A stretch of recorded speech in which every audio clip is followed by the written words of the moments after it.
ഇന്നലെ രാത്രിയിൽ തിരുവനന്തപുരം നെടുമങ്ങാട് ഇരിഞ്ചയത്തുണ്ടായ വാഹനാപകടത്തിൽ ഡ്രൈവർ കസ്റ്റഡിയിൽ. ഒറ്റശേഖരമംഗലം സ്വദേശി അരുൾദാസ് ആണ് പിടിയിലായത്. ഇന്നലെ രാത്രിയാണ് മൂന്നാറിലേക്ക് പോയ 49 അംഗ സംഘത്തിൻ്റെ ടൂറിസ്റ്റ് ബസ് അപകടത്തിൽപ്പെട്ടത്. അപകടത്തിൽ കാവല്ലൂർ സ്വദേശിനി ദാസിനിക്ക് ജീവൻ നഷ്ടമായി. വിവരങ്ങളുമായി പ്രജിത്ത് മോഹനൻ ചേരുന്നു. പ്രജിത്ത്, ഇന്നലെ രാത്രിയിലായിരുന്നു ഈ അപകടം. പ്രജിത്ത് തന്നെ ഈ വാർത്ത റിപ്പോർട്ട് ചെയ്തതാണ്. ആ അപകടത്തിൽ ഒരു വീട്ടമ്മ മരണപ്പെട്ട സാഹചര്യം. ബസ് പിന്നീട് രാത്രിയിൽ ഉയർത്തി. 49 യാത്രക്കാരുമായി പോയ ടൂറിസ്റ്റ് ബസ്സാണ് അപകടത്തിൽപ്പെട്ടത്. ഡ്രൈവർ കസ്റ്റഡിയിലായിട്ടുണ്ടല്ലോ, കൂടുതൽ വിവരങ്ങൾ. വിനോദ, ഇന്നലെ നെടുമങ്ങാട് ഇരിഞ്ചയത്തെ ടൂറിസ്റ്റ് ബസ് മറിഞ്ഞുണ്ടായ അപകടത്തിൽ ഡ്രൈവറെ ഇപ്പോൾ പോലീസ് കസ്റ്റഡിയിൽ എടുത്തിട്ടുണ്ട്. ഒറ്റശേഖരമംഗലം സ്വദേശി അരുൾദാസ് ആണ് കസ്റ്റഡിയിലുള്ളത്. പോലീസ് കഴിഞ്ഞ ദിവസം പറഞ്ഞിരുന്നത് ഇയാൾ ഒരു സ്വകാര്യ ആശുപത്രിയിൽ ചികിത്സയിലുണ്ട്, ഇയാൾ ഓടി രക്ഷപ്പെട്ട അങ്ങനെയുള്ള സാഹചര്യങ്ങളൊന്നും ഉണ്ടായിരുന്നില്ല എന്നുള്ളതാണ്. എന്നാൽ ഇന്ന് രാവിലെ പോലീസ് പറയുന്നത് അപകടശേഷം സംഭവ സ്ഥലത്ത് നിന്നും ഇയാൾ ഓടി രക്ഷപ്പെട്ടു. തുടർന്ന് ഇയാളുടെ കണ്ണിന്റെ പുരികത്തിൽ ചെറിയ പരിക്കുണ്ട്.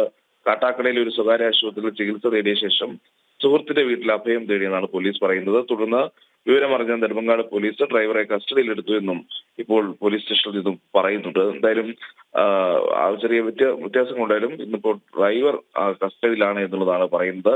അപകടത്തിൽ ഒരു മരണമുണ്ടായി. 44 പേർക്ക്, 49 പേരിൽ 44 പേർക്കും പരിക്കേറ്റു. പരിക്കേറ്റവരുടെ നില ഗുരുതരമല്ല എന്നുള്ളതാണ് ആശുപത്രിയിൽ നിന്നുള്ളതൊക്കെ ഇപ്പോൾ നൽകുന്ന വിവരം. എന്തായാലും കാട്ടാക്കട പെരുങ്കടവിളയിൽ നിന്ന് മൂന്നാറിലേക്ക് വിനോദയാത്ര പോയ സംഘമാണ് അപകടത്തിൽപ്പെട്ടത്. ഈ പറയുന്ന അപകടം ഉണ്ടായ ഇരിഞ്ചയം ഭാഗത്ത് നമ്മൾ ഇന്നലെ തന്നെ ദൃശ്യങ്ങളിൽ കണ്ടതാണ്. വളരെ ഒരു റോഡ് നിർമ്മാണത്തിൽ വലിയ അശാസ്ത്രീയൊക്കെ നാട്ടുകാർ ചിലരെങ്കിലും ആരോപിക്കുന്നുണ്ട്. മറ്റു ചില റോഡിൽ വലിയ പ്രശ്നങ്ങളില്ല എന്ന് പറയുന്നു. അതോടൊപ്പം തന്നെ ഈ ബസ് ദൃക്സാക്ഷികളായി അപകടം നടന്ന ആ ബസ് മറിഞ്ഞ ആ ഭാഗത്ത് കൃത്യം ഒരു വീടിന്റെ ഫ്രണ്ടിലാണ്, ഒരു മുൻവശത്താണ് ഈ ബസ് മറിയുന്നത്. ആ ബസ് മറിയുന്ന ആ വീട്ടുകാർ അവിടെ നിൽപ്പുണ്ടായിരുന്നു എന്നുള്ളതാണ് അവർ മാധ്യമങ്ങളോട് പറഞ്ഞത്.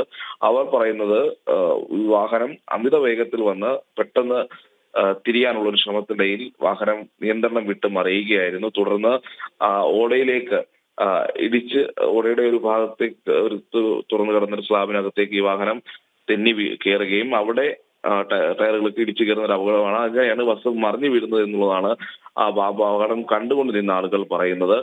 ഏതായാലും ഒരാൾ മരിച്ചു, സ്ത്രീ മരിച്ചു. ബസ് അമിത വേഗത്തിലായിരുന്നു എന്നും ദൃക്സാക്ഷികൾ പറയുന്നു. അവർ രക്ഷപ്പെട്ടത് തന്നെ ഈ വാഹനം ഈ പറയുന്ന ഓടയിലേക്ക് വാഹനത്തിന്റെ ടയറുകൾ ഇറങ്ങിയത് കൊണ്ടാണ്. അല്ലായിരുന്നെങ്കിൽ തങ്ങളെ ഇടിച്ചു തെറിപ്പിക്കുമായിരുന്നു എന്നും അവർ പറയുന്നുണ്ട്. മറ്റു ചില കഥകളുമൊക്കെ അവിടെ കേൾക്കുന്നുണ്ടെങ്കിലും ഈ റോഡിന്റെ സ്ഥിതിയെ പറ്റി അവിടെ വലിയ തർക്കങ്ങൾ നിലനിൽക്കുന്നുണ്ട്. കാരണം നാട്ടുകാരിൽ ഒരു ഭാഗം പറയുന്നത് ഈ റോഡ് പലപ്പോഴായി നിർമ്മിക്കുന്നതും ഈ റോഡിന്റെ ടാറിംഗ് ഒക്കെ 2 ലെവലിലൊക്കെ കിടക്കുന്നതും ഒക്കെ ഈ അപകടങ്ങൾക്കൊക്കെ കാരണമാകുന്നുണ്ട് എന്നുള്ളത്.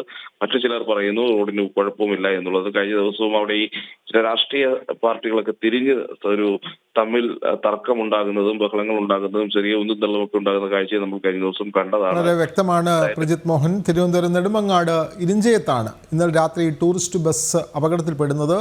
ഇതിൽ ഒരു വീട്ടമ്മ മരിക്കുകയും ചെയ്തു. ഒറ്റശേഖരമംഗലം സ്വദേശിയായ ഡ്രൈവർ അരുൾദാസ് ഇപ്പോൾ കസ്റ്റഡിയിലായിട്ടുണ്ട്. വിവരങ്ങൾ നൽകുകയായിരുന്നു പ്രജിത്ത് മോഹൻ.